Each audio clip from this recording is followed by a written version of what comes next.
Hi guys, welcome to creating wealth. तो आज हम बात करेंगे दिलीप बिल्डकन स्टॉक के क्वार्टर थर्ड के रिजल्ट्स के बारे में, किस तरीके से इसके जो है रिजल्ट्स आते हुए दिखे हैं और आगे आपको किस तरीके का बिहेवियर जो है स्टॉक पे देखने को मिल सकता है। तो अगर बात करें रिजल्ट्स की, तो इनकम के हिसाब से अगर देखेंगे तो कहीं ना कहीं जो है ईयर ऑन ईयर जो है इनकम घटती हुई दिखी है। क्वार्टर ऑन क्वार्टर बेसिस पे इनकम जरा सी जो है बढ़ती हुई दिखी है। एंड यहाँ पे अगर बात करते हैं 9 मंथ और 9 मंथ के हिसाब से भी जो है तो इनकम आसपास आती हुई दिखी है। उतनी पिछले साल के 9 महीनों के अकॉर्डिंगली उतनी ही जो है आसपास की इनकम जो है आती हुई दिखी है। अब बात करें प्रॉफिटेबिलिटी की, तो प्रॉफिटेबिलिटी तो यहाँ पे इस बार अब है नहीं। इस बार तो जो है कंपनी लॉस में जो है जाती हुई दिखी है। हालांकि पिछले क्वार्टर में भी जो है लॉस था, इस वाले क्वार्टर में भी जो है लॉस ही पोस्ट किया है। बस इतना जरूर है कि पिछले वाले क्वार्टर में लॉस बहुत ज्यादा था, इस बार लॉस जो है वो कम होता हुआ दिखा है। तो पिछले वाले क्वार्टर में करीब 441 करोड़ के आसपास का जो है लॉस था, इस बार करीब 96 सीआर के आसपास का जो है लॉस है। टोटल जो है 9 महीनों का अगर लॉस की अगर बात करें, करीब करीब 500 करोड़ का लॉस जो है होता हुआ दिखा है 250 करोड़ के प्रॉफिट के सामने। और टोटल ईयर की अगर बात करेंगे तो पिछले साल करीब करीब कंपनी जो है 418 करोड़ का जो है कंपनी ने प्रॉफिट पोस्ट किया था, तो उसके सामने देखेंगे तो जबरदस्त जो है लॉस जो है कंपनी ने पोस्ट किया है।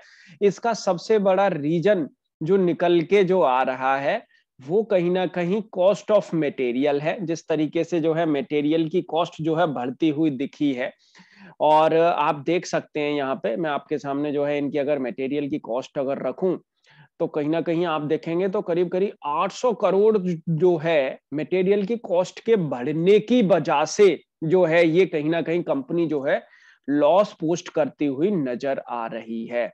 वो मैं आपके सामने जो है रखता हूं, एक बार आप देखने की कोशिश करें, समझें कि किस तरीके से जो है ये कंपनी जो है लॉस पोस्ट कर रही है।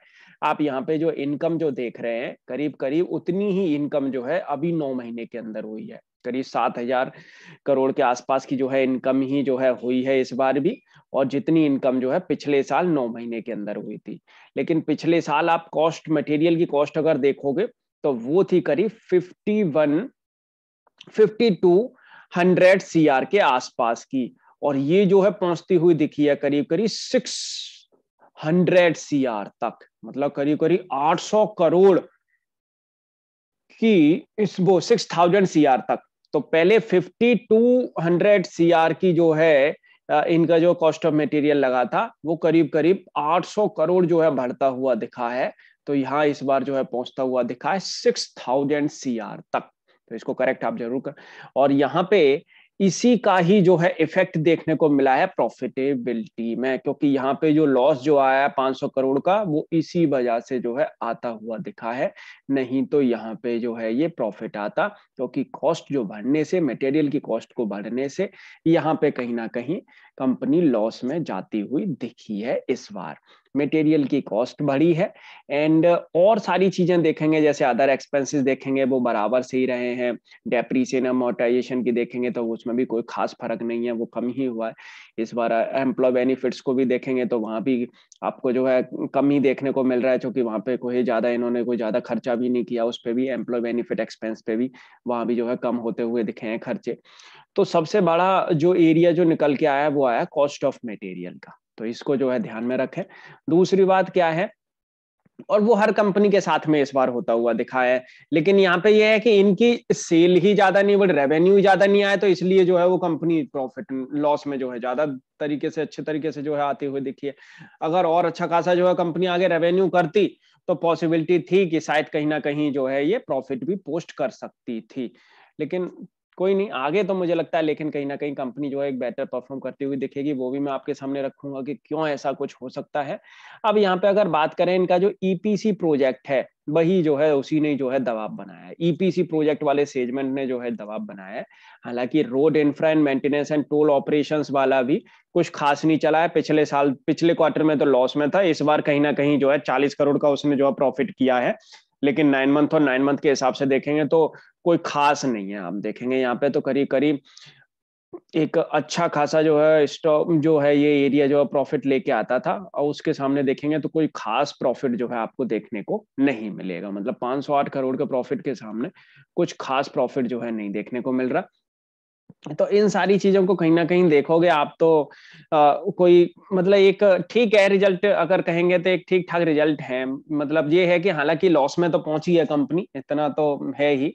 लेकिन आगे मुझे लगता है कहीं न कहीं मैनेजमेंट अगर इन सब चीज़ों पे अगर ध्यान देगा, क्योंकि कुछ चीज़ें होती हैं जो मैनेजमेंट के बस में भी नहीं होती हैं। जब इन्फ्लेशन जब बढ़ता है, जब चीज़ें जब बढ़ती हैं, जब कंस्ट्रक्शन मटेरियल जब बढ़ता है, तो मैनेजमेंट भी उसमें कुछ नहीं कर सकता। तो कुछ चीज़ें ऐसी होती हैं जहाँ पे मैनेजमेंट ज़्यादा से ज़्यादा जो है चीज़ें रिस्टोर करके नहीं रख सकता है, अपने जो है मटेरियल को जो है रिस्टोर करके नहीं रख सकता है, तो वो मार्केट से जो है फिर उसको करंटली जो है फिर परचेज़ करना पड़ता है, वो फिर महँगा आता है, तो कहीं न कहीं कॉस्ट पे जो है एक प्रॉफिटेबिलिटी पे जो है प्रेशर आता ही आता है।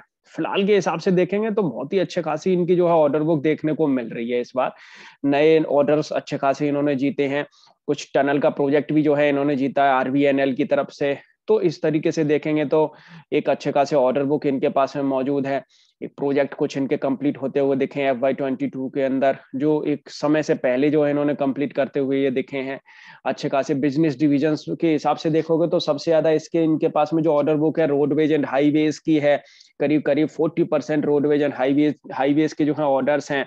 फिर उसके बाद में देखोगे तो यहाँ पे माइनिंग सेक्टर से भी है, स्पेशल ब्रिजेस से, इरिगेशन, टनल, एयरपोर्ट, मेट्रोज, हर जगह से जो है इनके पास में ऑर्डर बुक भरी पड़ी है इस समय पे। और ऑर्डर बुक देखेंगे तो बहुत ही जबरदस्त जो है ऑर्डर बुक इनकी जो है बनी पड़ी है इस समय पे, देख सकते हैं आप।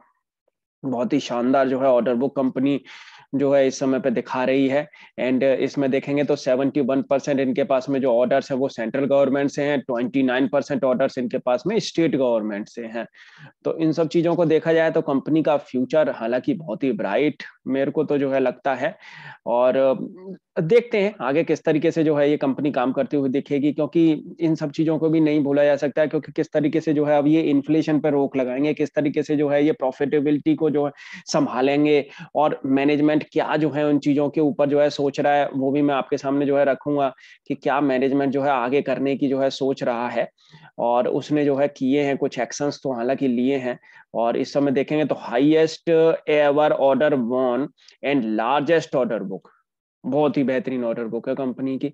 एंड दिस तरीके आप देखेंगे ना, to further support our in house execution they have set up their own manufacturing units which make the highest quality road furniture material needed for their business. It helps them control cost and timelines. अब जो cost control करने के लिए ये जो आप देखेंगे तो काफी तरीके के मटेरियल्स जो है खुद ही बना रहे हैं, इन हाउस जो है बनाने की कोशिश जो है कर रहे हैं। तो ठीक है, तो उससे पॉसिबिलिटी है आगे कुछ ना कुछ फायदा तो मिलना चाहिए। और मैनेजमेंट हालांकि बहुत ही स्ट्रांग मैनेजमेंट है इसका। अब आगे देखते हैं किस तरीके से जो है ये कंपनी को आने वाले टाइम में जो है संभालते हुए दिखेंगे। फिलहाल के हिसाब से तो मतलब हालत बहुत ही इस समय पर इनकी दिक्कतों में जो है कंपनी आती हुई दिख रही है, माइनस में पहुंच गई ईपीएस। और स्मॉल कैप कंपनी है, 0.29 की डिविडेंड यील्ड है, 10 की फेस वैल्यू है। डिविडेंड ट्रैक रिकॉर्ड देखेंगे तो हालांकि डिविडेंड ट्रैक रिकॉर्ड इनका जो है रेगुलर रहा है। प्रॉफिटेबिलिटी अगर रेवेन्यू के हिसाब से देखेंगे तो रेवेन्यू में आप देखेंगे तो हर साल साल दर साल कहीं ना कहीं बढ़त आपको देखने को मिलेगी। एक भी साल ऐसी नहीं है जिसमें जो है कंपनी ने जो है लॉस पोस्ट किया है। इस बार कहीं ना कहीं खुदा ना खास्ता जो है ना जो है लॉस पोस्ट जो है करना पड़ रहा है। डेप्ट डेप्ट भी एक जो है इसका एक बड़ा जो है एक रीजन बना हुआ है, क्योंकि डेप्ट भी धीरे धीरे करके जो है साल दर साल बढ़ती हुई दिख रही है। इस डेप्ट को ये जो है कैसे कम करेंगे ये भी सोचने वाली बात है, आने वाले टाइम में देखने को मिलेगा। यहाँ कहीं ना कहीं प्रमोटर्स ने भी थोड़ा अपनी होल्डिंग तो सेल की है।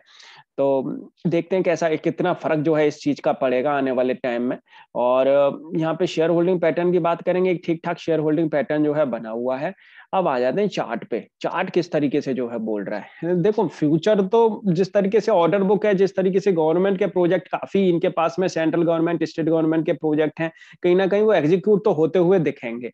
अब वो टाइमिंग के हिसाब से जो है एग्जीक्यूट होते हैं, कितना जो है उस पर खर्चा आता है, कितनी जो है उस पर जो है इनको बचत होती है, क्या प्रॉफिट इनका जो है निकल के आता है, वो आने वाले टाइम में पता पड़ेगा। क्योंकि इन्फ्लेशन तो है जिस तरीके से, अब ये किस तरीके से जो है अपने प्रॉफिटेबिलिटी को जो है संभाल पाएंगे, किस तरीके से जो है अपने ये जो प्रोजेक्ट है इनको जो है मैनेज करेंगे, ये सबसे बड़ी वाली बात है। अगर ऐसे में ही जो है एक स्ट्रॉन्ग मैनेजमेंट की जो है पता चलती है।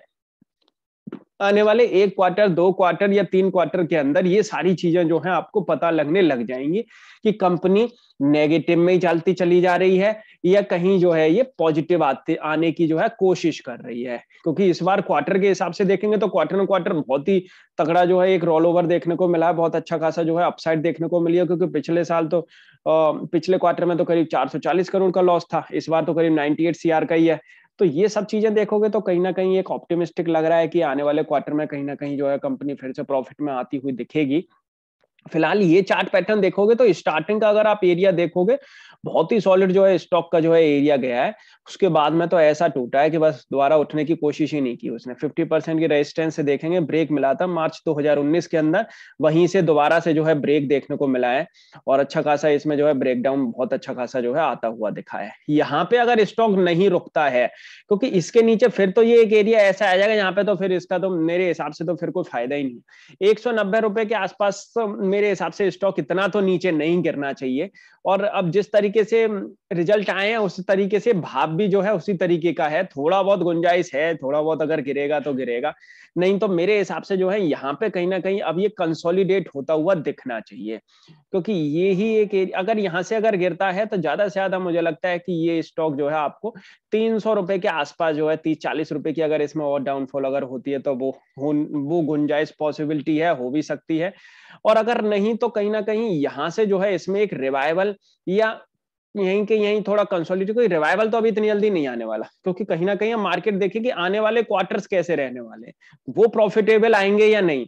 तो यहाँ से रिवाइवल तो इतनी जल्दी मुझे नहीं लगता आएगा। और हो भी सकता है, मार्केट के ऊपर है, मार्केट ज्यादा आगे का जो है सोच के चलती है। तो जो एक स्मार्ट मनी है वो कितनी तेजी से जो है इसको ऊपर लेके जाएगी वो उस पर जो है डिपेंड करेगा।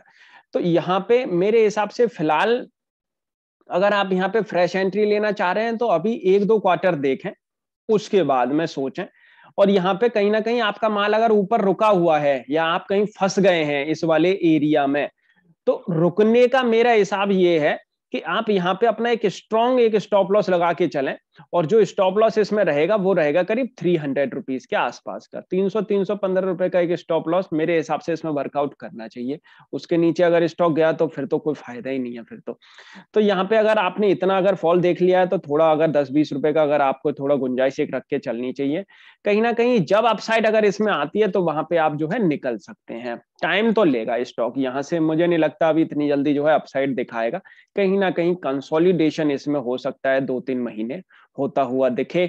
और अगर देखते हैं मार्केट जैसा जो है इसको ऊपर लेके जाएगी या यहीं की यहीं जो है कंसोलिडेशन होगा, ये देखने वाली बात है। फिलहाल तो बहुत ही बेयरिश रेंज में जो है स्टॉक चलता हुआ दिख रहा है। अपना भी एनालिसिस एक बार जरूर कर लें, उसके बाद ही स्टॉक को बाई सेल या होल्ड करें। Thank you.